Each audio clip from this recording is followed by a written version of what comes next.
Welcome to the Lazy CEO Podcast, where Jim Schleckser, author of Great CEOs Are Lazy and founder of the CEO Project, features compelling experts and topics for CEOs of mid to large-size companies. Now, let's get started with the show.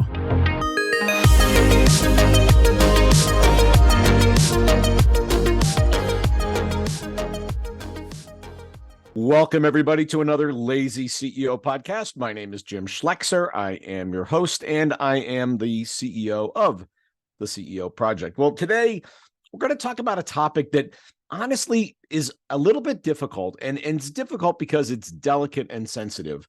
And this is something we end up spending a lot of time with, not a lot, but a fair amount of time with CEOs, because there are very few people to turn to on this particular topic, and that is that of executive compensation and contracts. And I'm going to sort of focus on the CEO, but some of this is relevant also to your executive team and how you compensate and how you set them up. So take it in that context that it's not only, what should you be being paid as a CEO, but also maybe how you should be thinking about your executive team's compensation. And I'm going to also touch on employment contracts and the elements in employment contracts that you need to be thinking about both for yourself and for others. And now for people that are founders and owners, this is a little bit less of an issue, although there's an argument around making sure that you are fairly compensated in the deal in your company. And many times you run into founders that are undercompensating themselves versus the market. And they go, well, that makes my profit better, so maybe someday when I sell the company, it'll be worth more money. But let me tell you, anybody with a financial analysis view of this is going to say, you're clearly undercompensated. We're never going to be able to hire somebody to replace you for $125,000 a year or whatever you're paying yourself.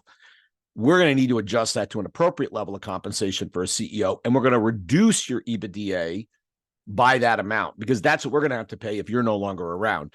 So if you think, oh, geez, I'm going to get more money for the company, you're not. They're going to adjust your compensation up to market levels. So frankly, my argument is just pay yourself market levels and move on. Run it like you would if you were independent as an owner.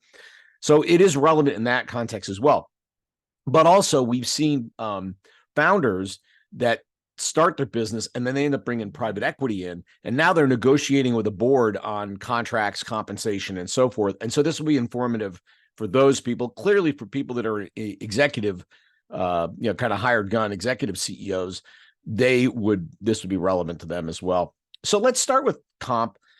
And, I'm going to step back and say, look, compensation intrinsically is not a motivator. Most people will tell you that it is an environmental factor.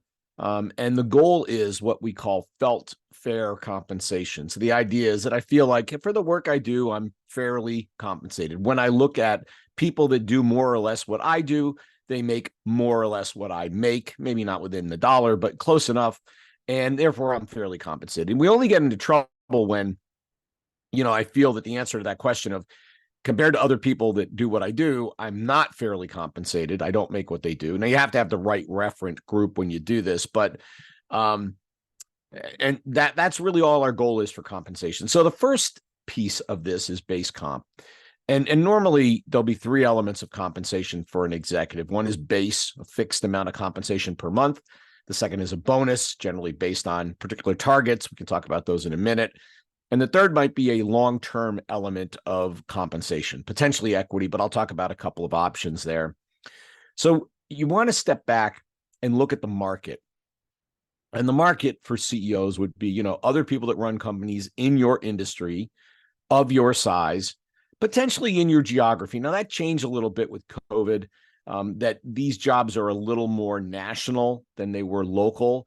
And that's always an argument. I remember I was on the compensation committee of one board, and we were having a bit of a back and forth with the VP of HR, and his argument was, even though the business was in Georgia, he said, we should really be looking at New York for our compensation levels, not Georgia. Well, you can imagine the compensation for an equivalent job in New York is significantly higher than it is in Georgia, which is obviously why he was making the argument, and he didn't win that particular argument. So geography can really matter in this as well.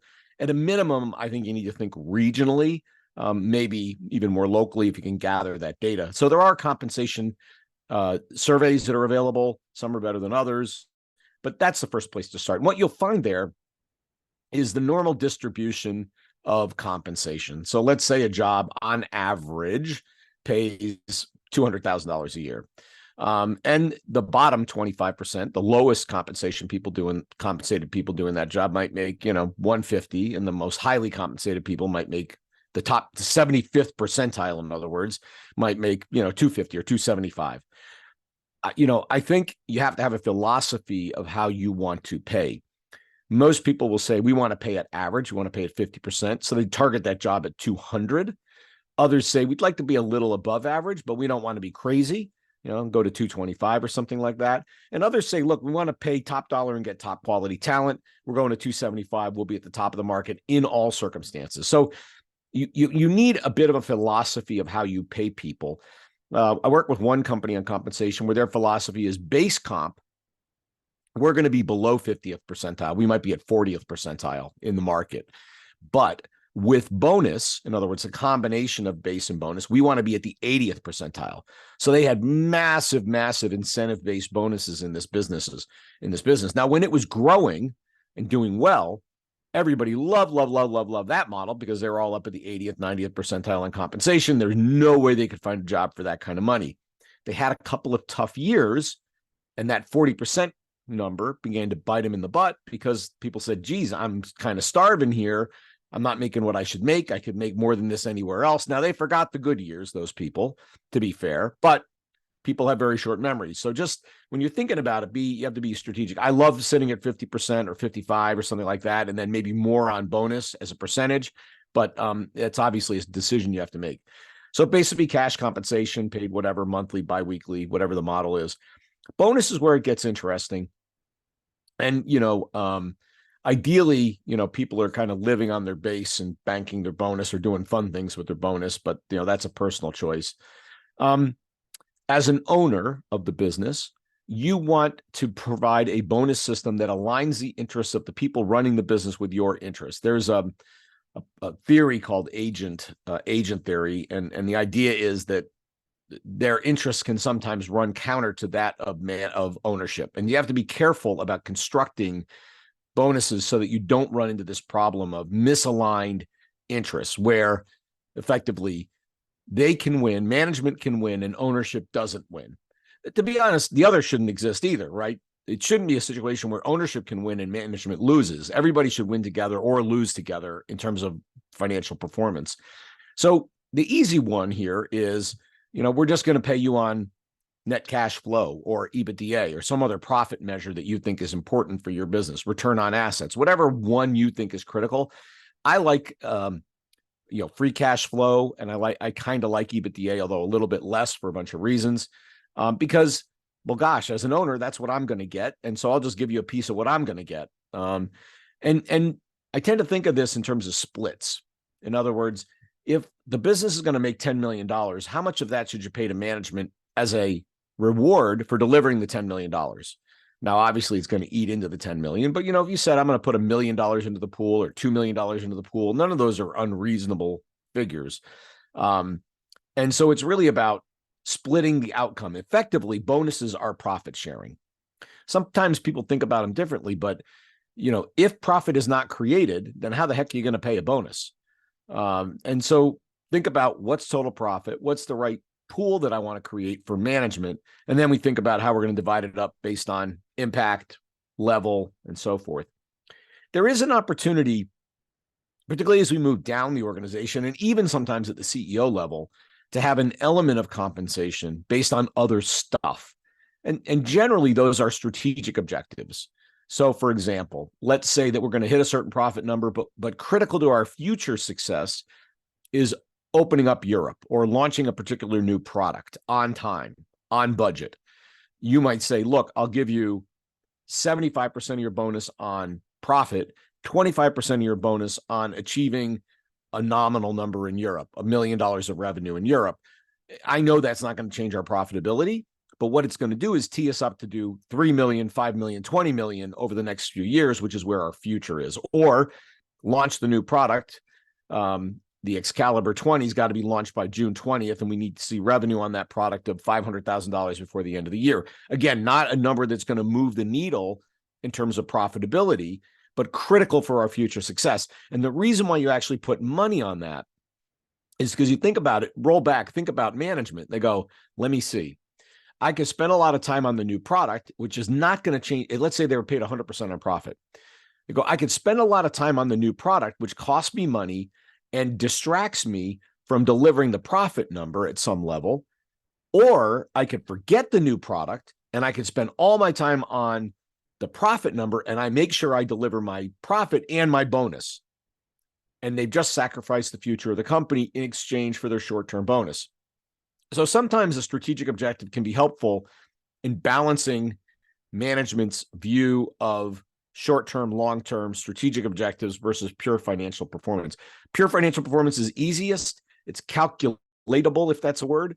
And everybody knows where we sit. Now, some organizations aren't comfortable sharing the profit numbers. Generally, I'd say, at least with your executive team, you kind of have to, but some people aren't even comfortable with that. Family businesses and other, they don't want people to know what they're making. And that makes it a little more difficult. And they tend to skew towards what I would call discretionary bonusing. But here's the problem with discretionary bonusing.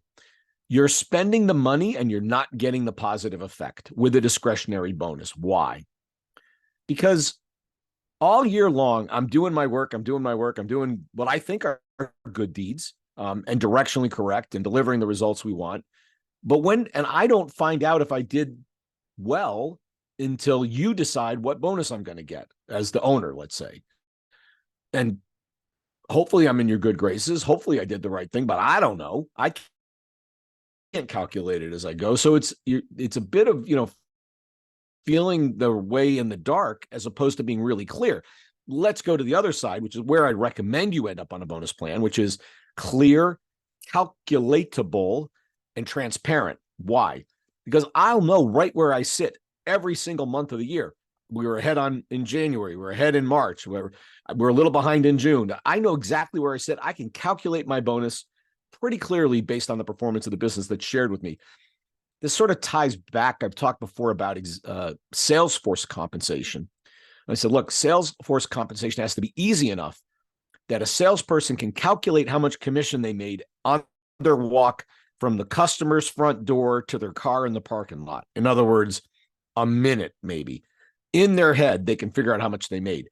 It would be great if your management team could pretty much do the same. Now, sometimes it's slightly more complex than that, but if it requires higher order mathematics and complicated spreadsheets and a lot of dependencies, they won't be able to connect their performance to compensation, and you won't be getting the benefit of the money you're spending. So I'm quite negative on discretionary bonuses, and I'm quite positive on observable, calculatable, because you'll get the benefit of the bonus. There is always the opportunity to throw an extra little bonus on top of things. So there is a place for discretionary bonus, but the discretionary bonus concept should be, hey, Jim, you know what? You just absolutely crushed it this year. We were super happy with what you did. I know you got your normal bonus, but you know what? We love you so much. We're going to give you a little extra something because we think that much of you. And that could be, we're going to send you and your spouse to Grand Cayman for a long weekend. It could be anything as a little extra something for a job really well done. And that is in the category of discretionary, not the core bonus. And again, that happens and I'm negative to it. So I talked a little bit about short-term, long-term, and that's the third element of compensation, which is long-term compensation. Again, these salary surveys will show base. Here's the curve for base. Here's the curve for base plus bonus. And many will also show what kind of a long-term or equity-based compensation exists as a target as well. And those are all three different numbers. 50th percentile for base might be 200. 50th percentile for base and bonus might be 300, another $100,000 in bonus.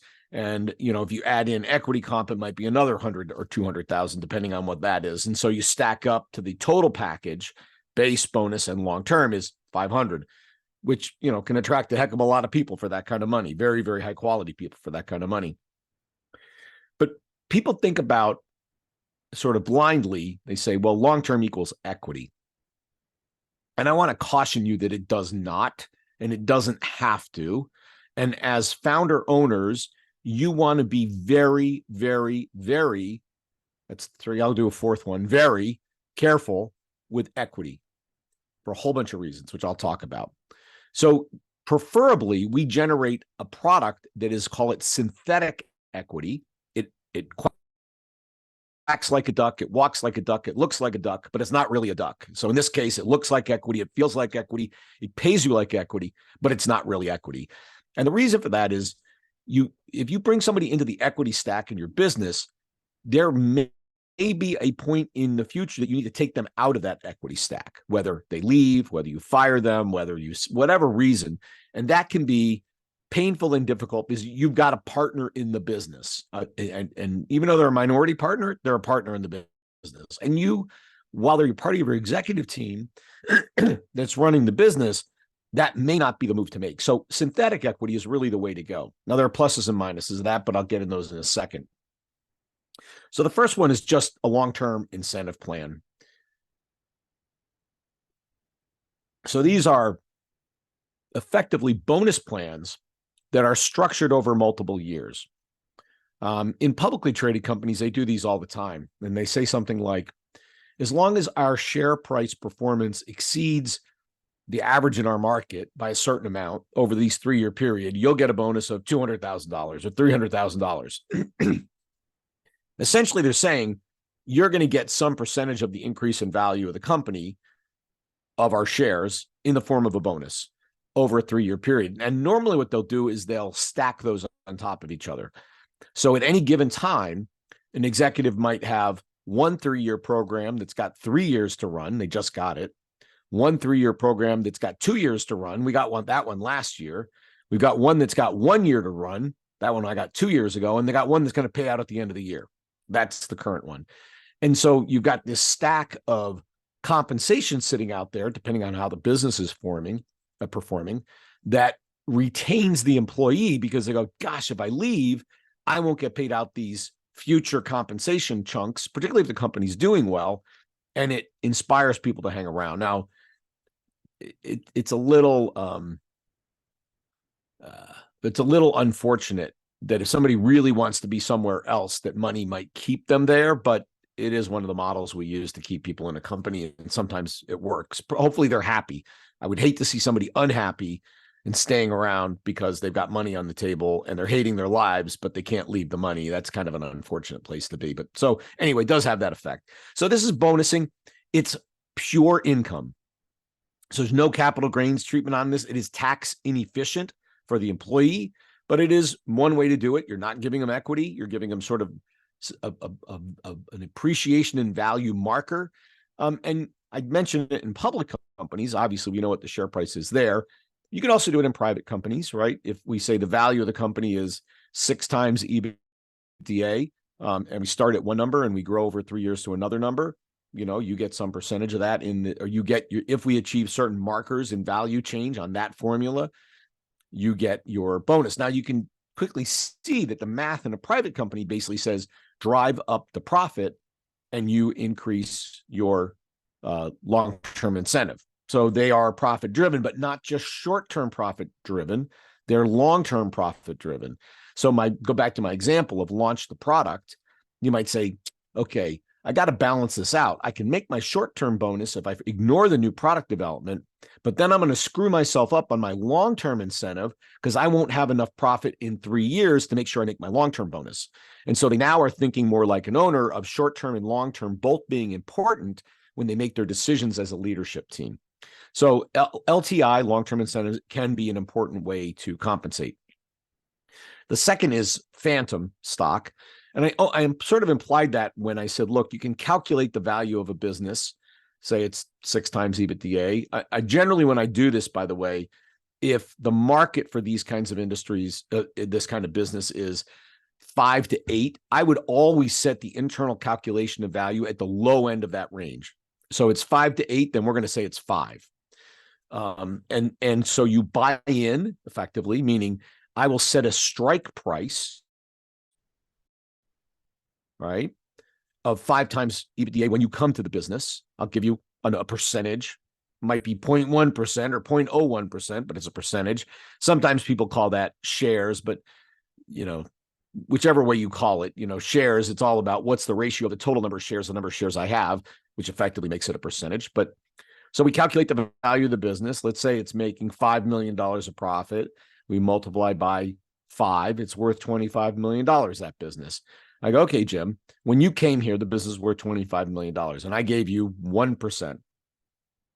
Over a couple of years, 3, 4, 5 years, the business grew. Profit went to $10 million. We doubled it. So the company value doubled. It went to $50 million. So your 1% of the company that you have in synthetic equity is worth $50 million, the new value, minus $25 million, the old value, times 1%. So what's that? $250,000 that I made over time. That may or may not be the right number for that particular individual, but that's how the math would work for a phantom equity. Problem with phantom equity. The way it works, it ends up being normal income. So you get taxed at the maximum rates, whatever your state and federal rate is, could be 45%, depending on your income bracket. And then if they leave, you've got to buy them out. And normally, the way we configure those is if you leave, we set the value. Let's say I owe you $250,000, and I have generally 2 to 3 years to pay out that $250,000. I have one plan I've been involved in. They sort of liquidated, they ended the plan, and the first payment is 1 year after that. The second payment is 2 years after that. So you end up waiting for your money as an employee, but from an owner's point of view, you don't want to put a cash flow burden on yourself such that you go, oh my gosh, I'm paying off all these people that left and I don't have any cash left in the business. That's a problem. That's why you structure it as a payment over time. You always have the option to pay it early. Nobody's going to object if you pay them early. You just want to have the right to pay them over time if you need to. So that's phantom equity. There's a buy-in price calculated. There's a buyout price calculated, pay over time. The only thing that modifies that is if you sell the company. Normally, we value the company on whatever it's sold for. So let's say our calculation says it's worth $50 million, but oh my gosh, we got this amazing buyer and they paid us $100 million for the business, right? Phenomenal. Everybody's happy, particularly the owner. But look at Jim. Jim says, I'm happy too, right? Because my exit price is $100 million, not the $50 million that we calculated. So 100 minus 25 million, that's what I bought in at effectively, or the price when I showed up. $75 million is the value change that occurred times 1%. I made $750,000 instead of making $250,000. Again, capital gains, but usually if you sell the company, they get, their percentage on the new value because the market has spoken effectively, right? We did a calculation because we didn't know what the number was. When the market tells us what the number is, well, that's what the number is. There is a product, and this is the one I really recommend, which is an RDU, restricted distribution unit, I believe it stands for. And when you're granted these, it looks very much like phantom equity, except it has distribution rights. In other words, if there are distributions to ownership, the people that own them do get a little taste of that. But more importantly, there is a form you can file. And this is where you need tax advice. Jim is not a tax accountant. Jim is not a tax lawyer. Got to go get your own help on that one. But you can fill out a particular form because it has a strike price. In my first example, it works just like a phantom. The strike price was $25 million. You buy into the RDU at $25 million. So the value of the granted RDU, which is an asset, is zero. You file that with the IRS. There's a form you can fill out to say, hey, I got these RDUs. They're worth zero. Okay. And then over time, it grows in value just like a normal phantom equity, except you're getting distributions while this occurs. So there's some money to be had there. When you sell, because you effectively bought the RDUs for zero, the gain is a capital gain. As long as you held it long enough, it can become a long-term capital gain, which puts you into a different tax bracket in terms of the cost of that. The tax obligation on that than it would have been if it was capital gain. So if you're looking at phantom equity, absolutely look at RDUs. Talk to your tax accountant and your tax lawyer and get RDUs set up. That's a better way for your employees because it is tax efficient. And frankly, it's no skin off your nose Doesn't matter to you. It's equivalent in terms of what it costs you to do. So it's same for you and it's better for them. So why wouldn't you do it? And then equity, I mentioned before, some people grant equity. They're fairly quick to do it. I'm negative to that idea for the whole deal, problem of unwinding it and partnership and the rights they have and so forth. Less desirable. In some structures, they do two classes of stock, a non-voting and a voting to try to avoid this problem, having real partners. That's an okay answer, but not a great answer. So that's executive compensation. For those of you that maybe don't have a model like that, you probably should as your company matures. As you bring in more senior level executives, they're going to expect something that looks like this. I'm dealing with one company that basically said, we're never doing equity. We'll just pay people really well, which they did. But now they're bringing in they've sort of grown to the level that they're bringing in another level in terms of caliber of executives. And this happens as we grow. The people that got us to here can't get us to there. And all of the new executives, every single one of them is expecting an equity element of their compensation. Like, I know you're going to pay me well, but I also expect equity. And so they're now having to scramble to come up with an equity plan that makes sense for people. And they are, in fact, looking very closely at an RDU model for exactly the reasons I indicated. So let's spend just a few minutes on contracts. I could probably do a whole podcast on contracts, executive contracts. But, when you get to a certain level, particularly if you are not the founder, or maybe if you have a private equity firm that's come in, you probably want an employment contract. Senior executives will probably want them as well because they are committed, throwing their lot in with you. That's got risk. They want some assurance around the risk they're taking, particularly if maybe they move their family to your area or so forth, because now that we're all working in the office, they're going to need to be local. So an employment contract is something you're going to expect. You should probably have one. You'll have executives that are going to expect it. So what are the elements of it? Well, it describes the compensation, the role, including geography sometimes and so forth. They're usually evergreen. You got the job until you don't have the job, right?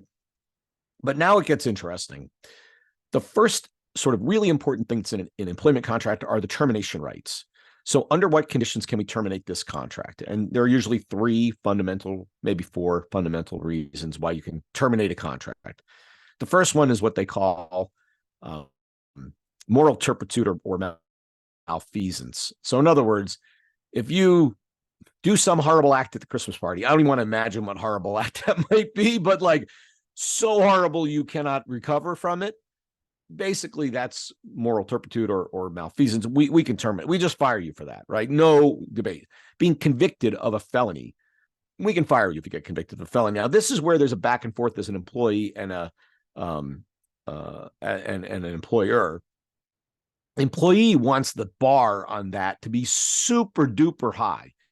Like, if I was going to do it, I might start with, you can only fire me if I was successfully convicted of a felony that put me in jail for more than 20 years, right? I mean, that's crazy, but you get the point. You might say, we get to fire you if you do anything that makes us uncomfortable, right? And now we negotiate to the middle. Normally, it ends up with convicted of a felony or something that is, sort of morally reprehensible, obviously morally reprehensible, but that's got a lot of gray in it. Like, people get offended at different things, right?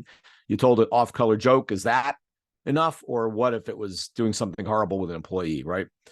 So that's one. The second is for convenience, right? The convenience of the employer, we decided to fire you. Now, why is this relevant? Because part of the protection for the employee is severance. In other words, if you fire me, you're going to pay me something so I can go find another job. I'm not going to go on the street. I've got costs. Some of these people have fairly significant sort of running costs of their lives. They go, look, I need some number of months to find another job. You're going to pay me for that period of time. We call that severance. At the executive level, that can run 3, 6 is more common. Sometimes it can go as high as a year. In a few very limited cases, I've seen 2-year severances. That's highly unusual, but they exist. Think 6 to 12 months, more typically for senior level executives. VP, COO, CEO could be sitting is probably on the higher end of that range. So if I say, look, I just don't like you anymore, or it's not working out, and I'm not going to go through the process of firing you, I just going to fire you, you pay severance. Sometimes that includes healthcare as well. Other times it doesn't, but at a minimum compensation. Bonus is usually not included unless there's already been an earned bonus so far. Then sometimes you're exposed to that. Other times not. Again, this is in the wording of the contract. Usually you'd want to say, we'll pay your base for 6 months, but that's it. Not base and expected bonus. Although as an employee, I would be negotiating hard for that, as well as pay my health care. The second is for cause. So this is a reason as an employer, we're going to fire somebody, but they're really doing a horrible job. We've built the case. We've documented it. We've given them an opportunity to improve. They didn't improve. Now we terminate them for cause, inability to do the job, lack of performance, whatever it is.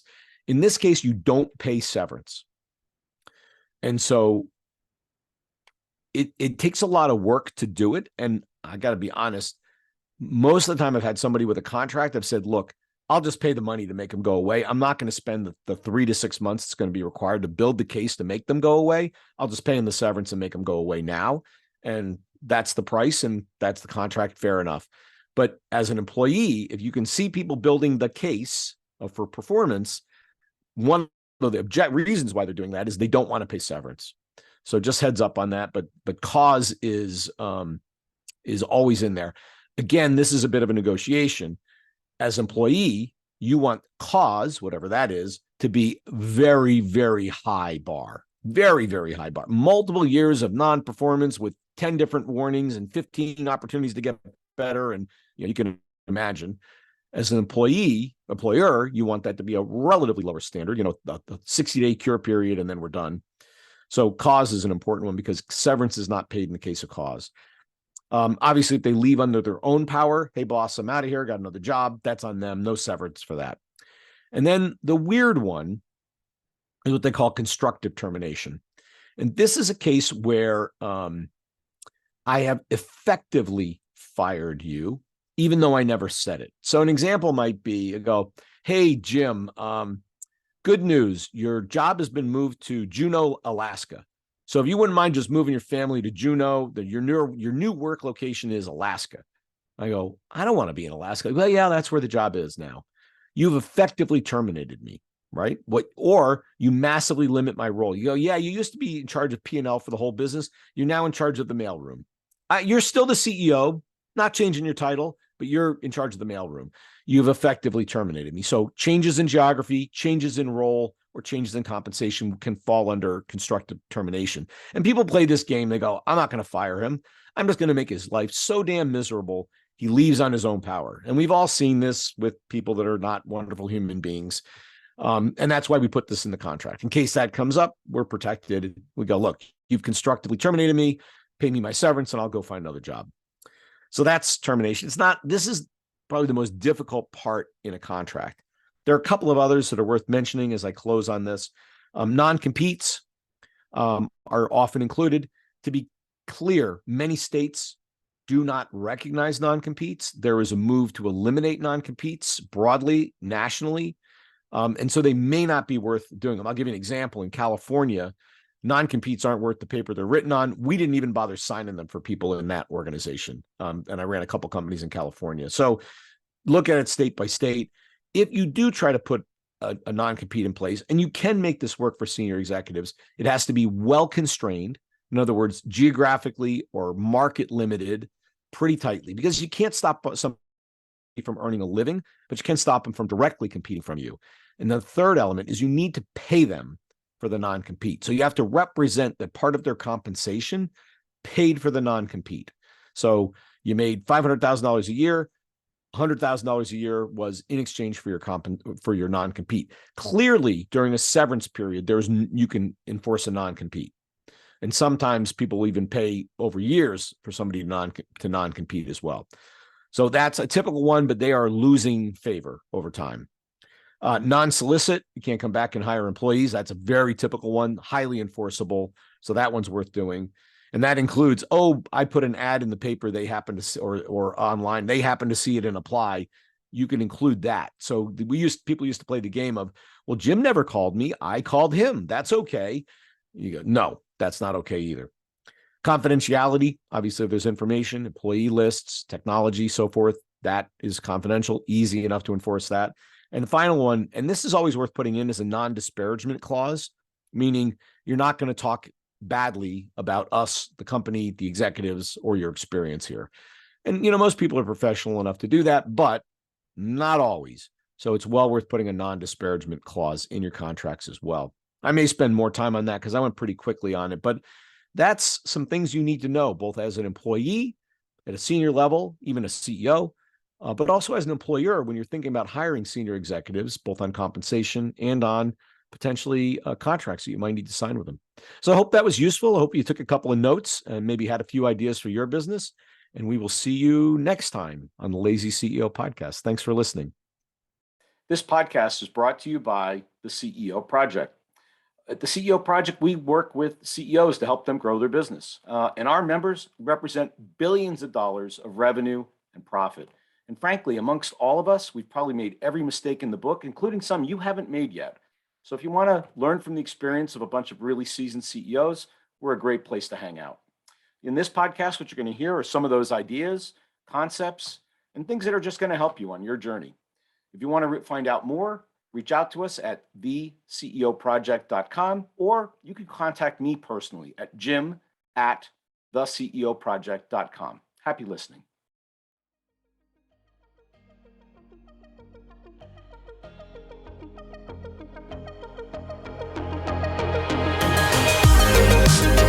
Thanks for listening to the Lazy CEO podcast. We'll see you next time, and be sure to click subscribe to get future episodes, and check out our website, www.theceoproject.com.